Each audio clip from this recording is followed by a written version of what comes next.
بسم اللہ الرحمن الرحیم۔ صبر ایوب علیہ السلام۔ سیدنا ایوب علیہ السلام اللہ تعالیٰ کے پیغمبر تھے۔ اللہ رب العزت نے ان کو مال دیا، اولاد دی، حتیٰ کہ ہر طرح کی نعمتیں دی تھی۔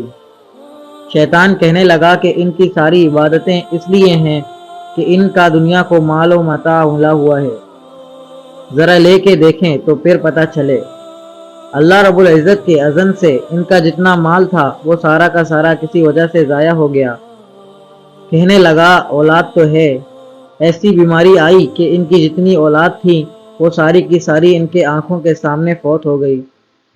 شیطان کہنے لگا صحت تو ہے، اللہ رب العزت نے ان کے جسم پر چیچک کے دانوں کی طرح کے دانے نکال دیے، حتیٰ کہ ان کی زبان اور آنکھوں کے سوا پورا جسم ان دانوں سے بھر گیا، اور دانے اتنے بڑے زخم بن گئے کہ ان میں کیڑے بھی پڑ گئے۔ مفسرین نے لکھا ہے کہ اس بیماری میں 18 سال گزر گئے، اور ہر دن اللہ رب العزت کی طرف سے ان کے صبر کی وجہ سے ان کی درجات بلند ہوتے۔ زبان سے شکوہ اور شکایت کی کوئی بات نہ نکلی، حتیٰ کہ اگر کوئی کیڑا جسم کے زخم سے گرتا تھا تو وہ اس کو بھی اٹھا کر واپس رکھ دیتے تھے۔ جب میرے جسم کو اللہ تعالیٰ نے تیری غذا بنایا تو نیچے کیوں گر رہا ہے؟ 18 سال کے بعد شیطان پریشان ہوا کہ یہ تو اللہ تعالیٰ کے ایسے مقرب بندے ہیں کہ اتنی آزمائشوں میں بھی اپنی زبان سے کوئی بھی صبری یا ناشکری کا لفظ نہیں نکالا۔ شیطان کو پریشان دیکھ کر اس کے چیلوں نے اسے کہا کہ میاں، تم نے جس طرح ان کے جدا مجد کو بھول میں ڈالا تھا، کیوں نہ ہم ان پر وہی گر آزمائیں؟ کہنے لگا ہاں۔ چنانچہ وہ ان کی بیوی کے پاس ایک حکیم اور طبیب کی شکل میں آ گیا اور کہنے لگا دیکھو، میں تمہیں ایک بات بتانے کے لیے آیا ہوں تاکہ تمہارے میاں کو صحت حاصل ہو۔ وہ خوش ہوئیں۔ ہر بیوی چاہتی ہے کہ خاوند کو صحت ملے۔ کہنے لگا کہ اس کا علاج میرے پاس موجود ہے، مگر ہمارے ہاں دستور یہ ہے کہ جیسے تم عرش کے خدا کو سجدہ کرتے ہو، ایک دفعہ مجھے بھی سجدہ کر لو تو میں ایک ایسا علاج آزماؤں گا کہ تمہارا خاوند صحت مند ہو جائے گا۔ بیوی نے سنا تو خاموش ہو گئی، کہنے لگی کہ میں ان کے پاس جاؤں گی اور ان سے پوچھوں گی۔ چنانچہ تفسیر میں لکھا ہے کہ وہ آپ کے پاس آئیں اور اس نے آ کر پوچھا۔ حضرت ایوب علیہ السلام کو بڑا غصہ آیا اور فرمایا تو نے اسی وقت اس مردود کو کیوں نہ کہا کہ تو شیطان ہے؟ یہ کیوں کہا کہ میں پوچھ کر بتاؤں گی؟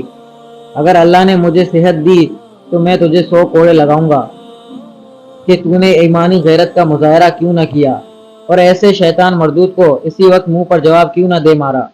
آپ کا جواب سن کر شیطان اور نا امید ہو گیا، سوچنے لگا کہ 2-4 سال اور اسی طرح گزارے تو ہو سکتا ہے یہ بیماری سے پریشان ہو جائیں۔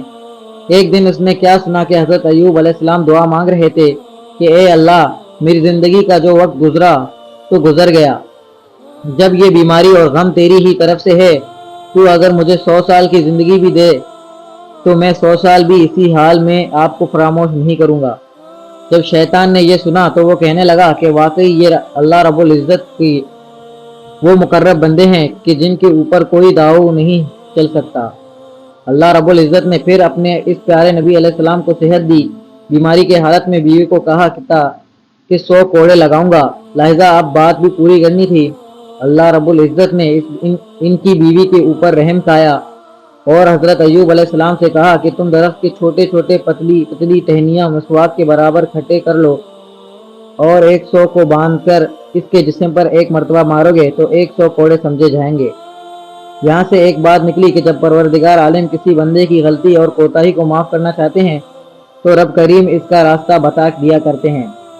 حدیث پاک میں آیا ہے کہ اللہ رب العزت جب کسی بندے کی بخشش کرنا چاہتے ہیں تو اس کے کرامن کا تبین، یعنی جو فرشتے روزانہ نیکی اور برائی لکھتے ہیں، ان میں سے نیکی کے فرشتے کو تو روزانہ بدلتے رہتے ہیں مگر گناہ کے فرشتوں کو نہیں بدلتے، وہ وہی فرشتہ رہتا ہے۔